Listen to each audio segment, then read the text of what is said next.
Minahal niya ang lalaking akala niya ay walang-wala hanggang lumabas ang lihim na ikagugulat niya.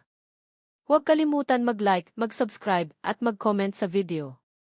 Sa isang tahimik ngunit siksik na barangay sa gilid ng Maynila, namumuhay ang isang dalagang sanay na sa hirap ng buhay. Ang kanyang pangalan ay Lia Monteverde, isang babaeng hindi marangya ang damit, hindi rin palaging nakangiti, ngunit may pusong marunong umunawa. Lumaki si Lia sa isang pamilyang halos araw-araw ay iniisip kung paano tatawid hanggang kinabukasan. Maaga siyang namulat sa realidad ng mundo. 16 na taong gulang pa lamang siya nang huminto siya sa pag-aaral upang tumulong sa kanyang ina. Ang ama niya ay matagal nang pumanaw, iniwan silang may utang at pangarap na hindi natupad. Sa umaga, nagtatrabaho si Lia sa isang maliit na panaderya. Sa hapon, tumutulong siya sa karinderya ng tiyahin niya. Sa gabi, pagod ngunit hindi sumusuko, umuuwi siya sa kanilang maliit na bahay na gawa sa pinagtagpi-tagping kahoy at yero. Hindi marangya ang buhay ni Lia, ngunit payapa. Wala siyang hinihiling kundi isang araw na may taong tatanggap sa kanya ng buo, hindi dahil sa kanyang kaya, kundi dahil sa kung sino siya. Isang umaga, habang papasok siya sa trabaho, may napansin siyang kakaiba sa gilid ng kalsada. Isang lalaki. Nakaupo ito sa bangketa, may hawak na lumang gitara. Kupas ang suot, may bakas ng pagod sa mukha, ngunit tuwid ang likod. Hindi siya humihingi ng limos. Hindi rin siya nakikipag-away sa mga nagdaraan. Tinutugtog lamang niya ang gitara, mga lumang awitin na bihira ng marinig. Huminto si Lia. Hindi niya alam kung bakit, ngunit may humila sa kanyang pansin. Marahil dahil sa tono ng tugtog, malungkot ngunit puno ng pag-asa. O marahil dahil sa mga mata ng lalaki, malalim, tahimik, at tila may dinadalang mabigat na kwento. Araw-araw, dinaraanan ni Lia ang lalaking iyon. At araw-araw, pareho lang ang eksena. Hanggang isang araw, hindi na niya napigilan ang sarili. Kuya, mahina niyang sabi, sabay abot ng tinapay na binili niya. Kumain po muna kayo. Nagulat ang lalaki.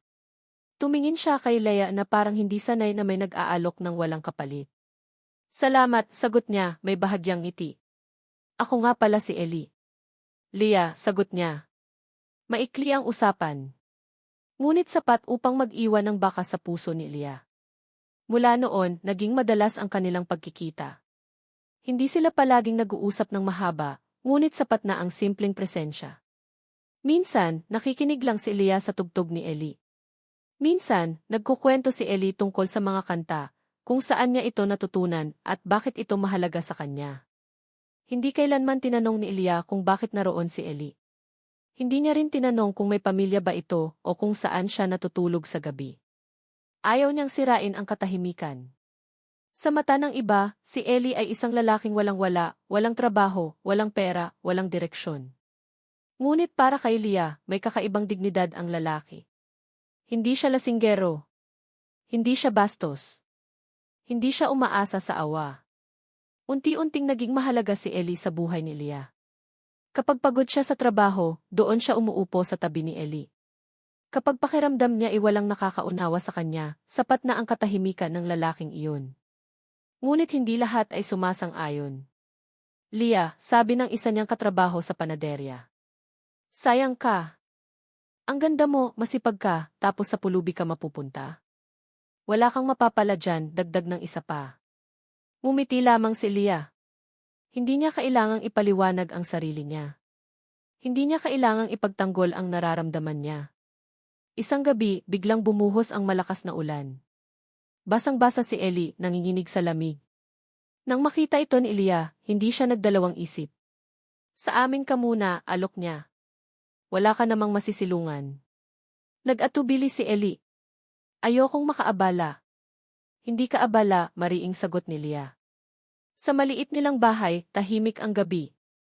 Nandoon ang ina ni Lia, isang babaeng sanay na sa hirap ngunit may matalas na pakiramdam. Napansin niya agad ang kilos ni Eli, maayos magsalita, magalang at tila edukado. Hindi iyon karaniwan para sa isang lalaking nakatira sa lansangan. Habang kumakain sila, may mga sandaling tahimik si Eli. Parang may itinatagong bigat sa dibdib. Gusto mang magtanong ni Lia, pinili niyang maghintay. Hanggang sa biglang tumunog ang cellphone ni Eli. Isang mamahaling cellphone. Nanlaki ang mata ni Elia. Akala ko naputol ang kanyang salita. Biglang nag-iba ang ekspresyon ni Eli. Halatang nabigla. Parang may nabunyag na hindi niya inaasahan. Leah, mahina niyang sabi. May mga bagay akong hindi pa nasasabi. Sa sandaling iyon, ramdam ni Elia na ang lalaking minamahal niya ay hindi lamang simpleng pulubi. May lihim si Eli.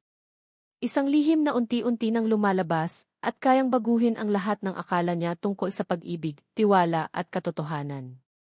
Part 2 ang nakaraan na unti-unting nabubunyag. Huwag kalimutan mag-like, mag-subscribe at mag-comment sa video. Hindi nakatulog ng maayos si Elia ng gabing iyon. Paulit-ulit sa kanyang isipan ang tunog ng cellphone ni Eli, malinaw, moderno at halatang mamahalin. Hindi iyon tugma sa imahe ng lalaking nakilala niya sa bangketa. Hindi iyon tugma sa lalaking akala niya iwalang-wala. Tahimik si Eli ng gabing iyon. Halatang may bumabagabag sa kanya. Gusto mang magtanong ni Elia, pinili niyang maghintay. Natutunan niya sa buhay na may mga kwentong kusa lamang lumalabas kapag handa na ang puso. Kinabukasan, maagang umalis si Eli. Hindi man lang niya ginising si Leah. Iniwan lamang niya ang isang maikling mensahe sa mesa. Salamat sa kabutihan. Hindi ko ito makakalimutan. Nang mabasa iyon ni Elia, may kung anong kumurot sa kanyang dibdib. Bakit parang paalam?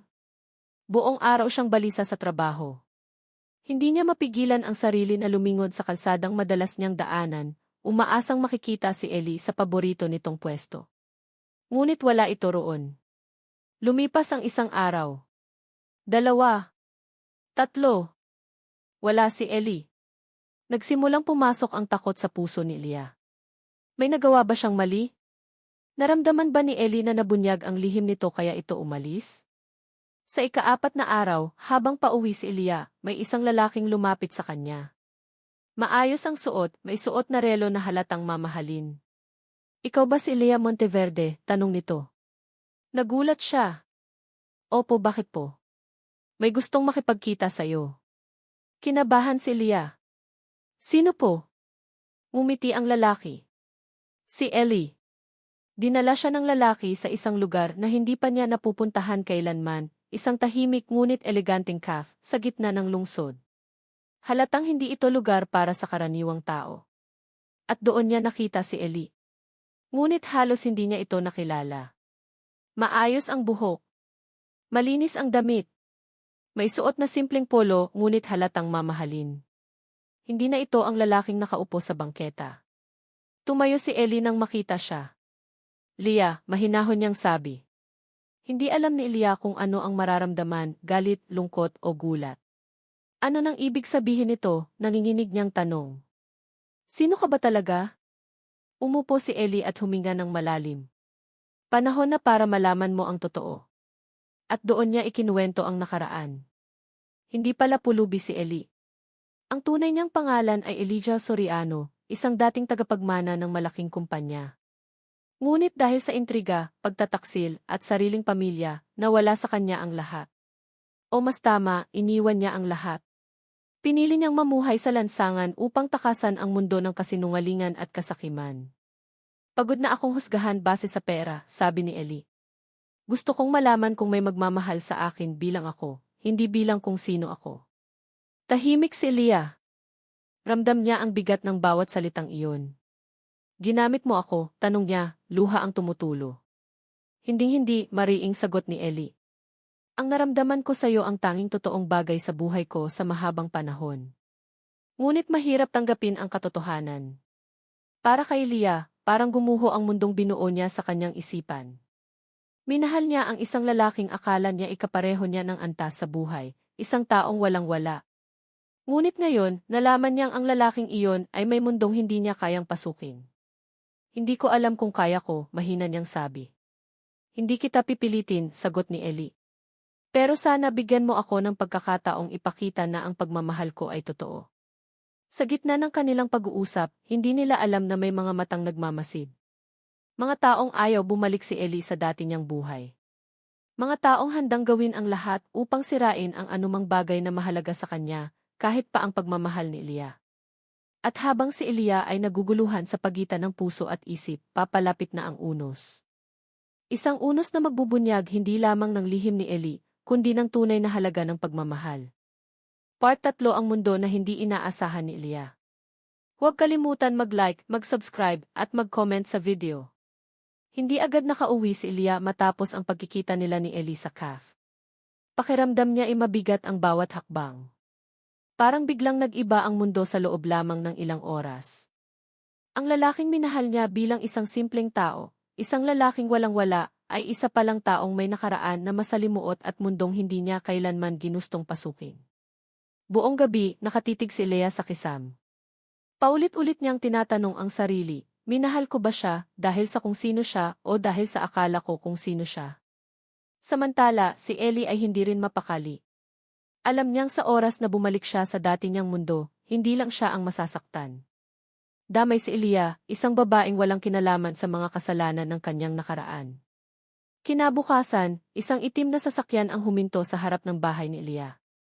Hindi karaniwan sa kanilang barangay ang ganoong sasakyan, malinis, mamahalin at may tint na salamin. Lumabas ang isang babae. Matangkad, elegante at may matang puno ng lamig. Ikaw si Elia Monteverde, tanong nito, diretso at walang emosyon. Opo, sino po kayo, nag-aalalang sagot ni Elia. Ako si Veronica Soriano, sagot ng babae. Tita ni Eli. Nanlamig ang buong katawan ni Elia. Ngayon lang niya naramdaman ang bigat ng apelyidong Soriano. May kailangan tayong pag-usapan, dagdag ni Veronica. Sa loob ng sasakyan, ramdam ni Elia na hindi siya kabilang. Ang bawat salita, bawat galaw, lahat ay banyaga sa kanya. Alam mo ba kung sino talaga si Eli? Tanong ni Veronica, kunwaring mahinahon. Opo, sagot ni Elia. Sinabi na niya sa akin. Ngumiti si Veronica, ngunit walang init. Kung ganon, alam mo rin bang hindi ka kabilang sa mundo niya? Direktang tinamaan ang puso ni Elia. Ang pamilya namin ay may pangalan na inaalagaan, patuloy ni Veronica. At ikaw isa kang panganib. Hindi sumagot si Elia. Sanay na siya sa ganitong uri ng pangmamaliit. Ngunit iba ang sakit ngayon dahil may halong pag-ibig. Layuan mo si Eli, malamig na sabi ni Veronica. Babalik siya sa kung saan siya nararapat. Pagkatapos ng araw na iyon, nagsimulang magbago ang lahat. Biglang dumami ang mga taong sumusunod kay Elia. May mga tawag na walang nagsasalita. May mga liham na walang pangalan. Lahat ay senyales na ang mundo ni Eli ay hindi basta-basta. Si Eli naman ay pinilit bumalik sa kumpanyang minsan niyang iniwan. Hindi dahil gusto niya, kundi dahil may mga taong gustong kontrolin ang bawat galaw niya. Kung hindi ka babalik, banta ng isa sa mga board members, may masasaktan. Alam ni Eli kung sino ang tinutukoy. Si Elia. Isang gabi, dumalaw si Eli sa bahay ni Elia. Tahimik, mabigat ang hangin. Patawad, sabi niya. Hindi ko inisip na aabot sa ganito. Hindi mo kasalanan ang magmahal, sagot ni Elia, bagamat nanginginig ang boses. Ngunit sa kabila ng kanilang pagmamahalan, unti-unting nasasakal si Elia sa mundong hindi niya ginusto. Dinala siya ni Eli sa isang malaking pagtitipon, mga taong may kapangyarihan, pera, at impluensya. Sa bawat tingin, ramdam ni Elia ang paghusga. Sino siya? Bakit siya nandito? Karapat-dapat ba siya? Walang nagsalita ng direkta, ngunit sapat ang mga mata. Sa gabing iyon, naiintindihan ni Elia ang katotohanan, ang pag-ibig ay hindi lang laban ng dalawang puso. Minsan, ito'y digmaan laban sa buong mundo. At habang lumalalim ang gulo, isang lihim pa ang unti-unting lumalabas, isang lihim na mag-ugnay sa nakaraan ni Eli at sa buhay ni Elia sa paraang hindi nila inaasahan. Isang lihim na magpapabago sa lahat. Part 4 ang pinakamadilim na lihim ng pamilya Soriano. Huwag kalimutan mag-like, mag-subscribe, at mag-comment sa video. Pagkaraan ng mga pangyayaring bumalot sa buhay ni Elia, unti-unti niyang naramdaman na ang pagmamahal ay hindi laging sapat. Sa bawat hakbang niya sa mundong ipinakilala ni Eli, lalo niyang nakikita ang mga anino ng nakaraan ng lalaking minahal niya. Isang hapon, inimbitahan ni Eli si Elia sa lumang bahay ng kanyang pamilya, isang malaking mansyon na may hardin na puno ng malalaking puno at fountain sa gitna. Tahimik ang paligid, ngunit ramdam ni Elia ang bigat sa hangin. Parang bawat sulok ng bahay ay may tinatago. Bakit tayo dito? Tanong ni Leah, hawak ang kamay ni Ellie. Kailangan mong malaman ang totoo, sagot ni Ellie. Ang pamilya ko may madilim na nakaraan. At hindi ko nais na mapahamak ka, pero kailangan mong makita. Pumasok sila sa isang malawak na silid, puno ng mga lumang litrato at dokumento. Nakatanim sa bawat larawan ang mukha ng mga Soriano, mataas, elegante, ngunit may kakintal na kasinungalingan. Ang pamilya ko ay kilala sa negosyo, paliwanag ni Ellie habang ipinapakita ang mga lumang larawan. Ngunit sa likod ng lahat, may lihim na itinatago. Mga aksyon, desisyon, at pangyayaring hindi ipinapakita sa publiko. Tumigil si Leah at tiningnan si Ellie. Ramdam niya ang takot, ngunit higit sa lahat, ramdam niya ang katotohanan sa mata ng lalaki. Ang puso nito ay puro, kahit pa ang mundo niya ay marumi. Anong lihim ito? Tanong ni Leah, nanginginig ang boses. Huminga si Ellie. Ang Soriano maraming beses nang gumawa ng kasamaan para sa kapangyarihan. Mga tiwalang sinira, buhay na nasira. At sa huling dekada, ako ang pinili ng pamilya ko para magmana. Ngunit hindi ko pinili. Iniiwasan ko. Pinili kong lumayo at mamuhay ng simple kahit na masakit. Si Leah, kahit pa nagulat, hindi huminto sa pakikinig. Ramdam niya ang bigat sa bawat salitang binibitawan ni Ellie. Ngunit, dagdag ni Ellie, may isa pang bagay. May taong naghahangad sa akin, hindi dahil sa pag-ibig, kundi para kunin ang lahat, ang negosyo, ang yaman, at pati ang pangalan ng pamilya. Doon niya naramdaman ang banta. Hindi lang ang mundo ng Soriano ang kalaban nila, may mga taong handang sirain ang kahit sino na nasa tabi ni Ellie. Paano tayo makakaligtas sa ganitong mundo? Tanong ni Leah, halos hindi na makapaniwala. Hindi basta-basta, sagot ni Ellie. Kailangan kong pumili, kapangyarihan o pagmamahal. Kung pipiliin ko ang kapangyarihan, mapoprotektahan natin ang lahat, ngunit mawawala ka sa akin. Kung pipiliin ko ang pagmamahal, kailangan nating tumakas sa lahat ng iniwan ng pamilya at harapin ang panganib. Tumigil si Leah. Para bang naglaho ang mundo sa paligid niya. Ang lalaking minahal niya ay nakatayo sa harap niya, parehong tao at hindi. Isang desisyon na magbabago sa lahat. Habang naglalakad sa hardin ng mansyon, narinig nila ang isang malakas na katok sa pinto. Nagulat si Leah. Ellie, sino iyon? Tanong niya. Ito ang babala, sagot ni Ellie, halatang nag-aalala. Sila ang mga taong ayaw makita ang pagmamahalan natin. Lumapit ang isang lalaking may suwit at may matinding ekspresyon. Ellie Soriano, mahigpit niyang sabi. Hindi ka maaaring magpatuloy sa ganitong buhay. Bumalik ka sa pamilya at sa negosyo. Ito ang utos ng iyong ama. Ngunit si Ellie ay matatag. Hindi na ako babalik sa ganyang buhay. Ang mahal ko ay nandito sa tabi ko at hindi ko siya iiwan. Tumigil ang lalaki at sa isang iglap, nakita ni Leah ang galit at kapangyarihan na nakatago sa bawat galaw ng pamilya ni Ellie. Leah, mahina niyang sabi, hawak ang kamay niya.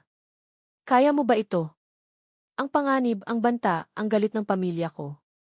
Napahinto si Leah. Hindi niya mawari kung kaya niya, ngunit ramdam niya sa puso niya, hindi siya makakawala sa lalaking minahal niya, kahit gaano man delikado. Lumipas ang ilang araw at dumarami ang banta. Lihim na tawag, anoy-anoy sa paligid, at minsang may sunog sa bakuran ng mansyon. Ramdam ni Leah ang takot, ngunit mas ramdam niya ang tapang sa puso ni Ellie. Nagpasya silang dalawa na gumawa ng plano.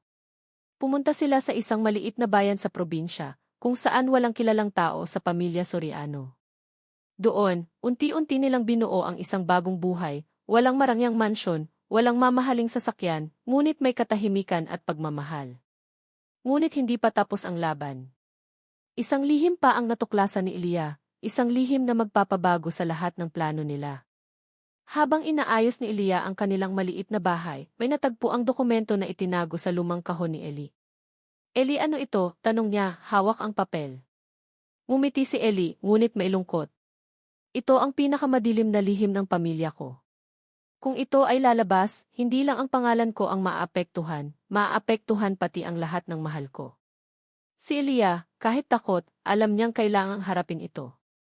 Ang pagmamahal ay hindi lang laban ng damdamin, ito rin ay laban ng tapang, katotohanan, at pananampalataya sa isa't isa.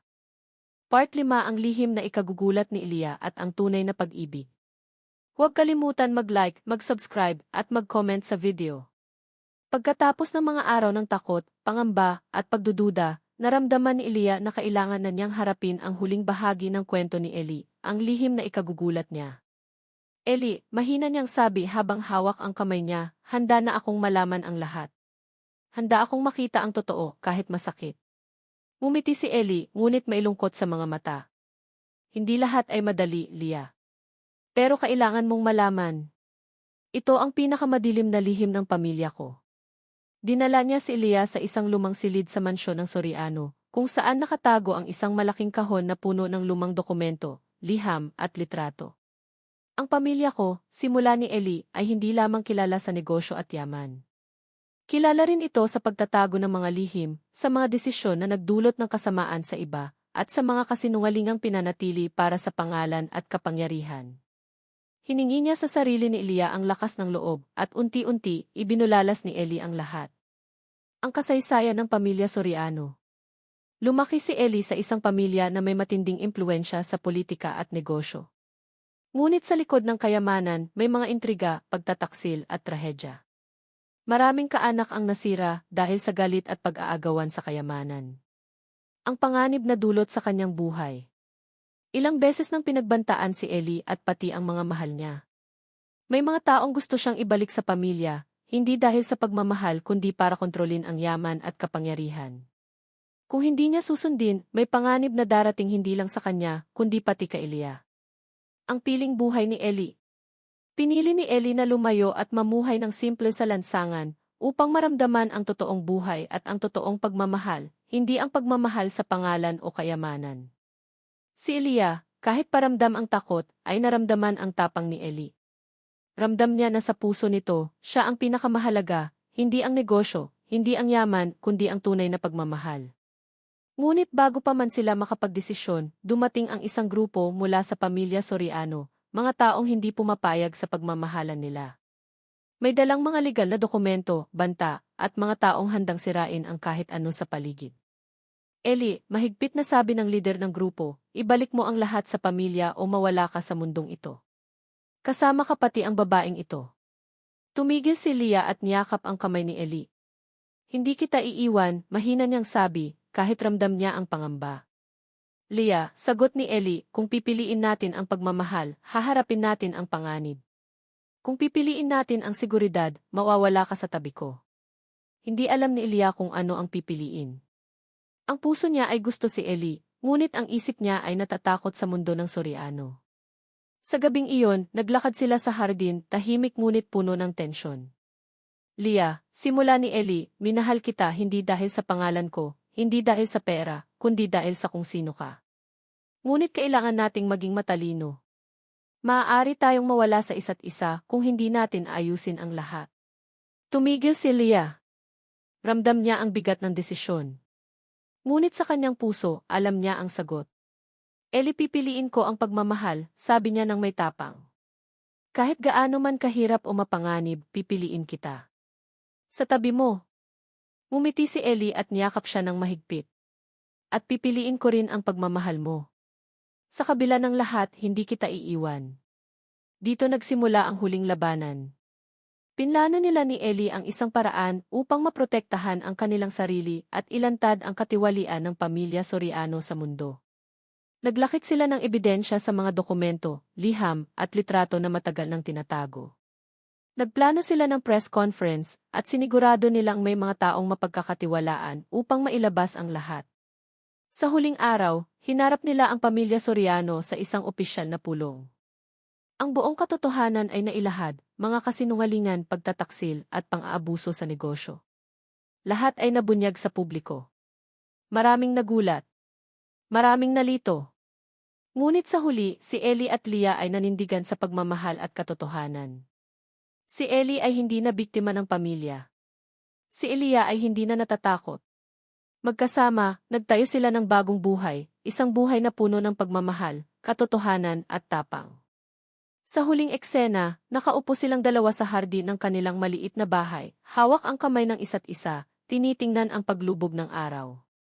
Alam mo, Lia, sabi ni Eli, ang totoong kayamanan ay hindi pera o kapangyarihan. Ito ay ang pagmamahal na meron tayo sa isa't isa.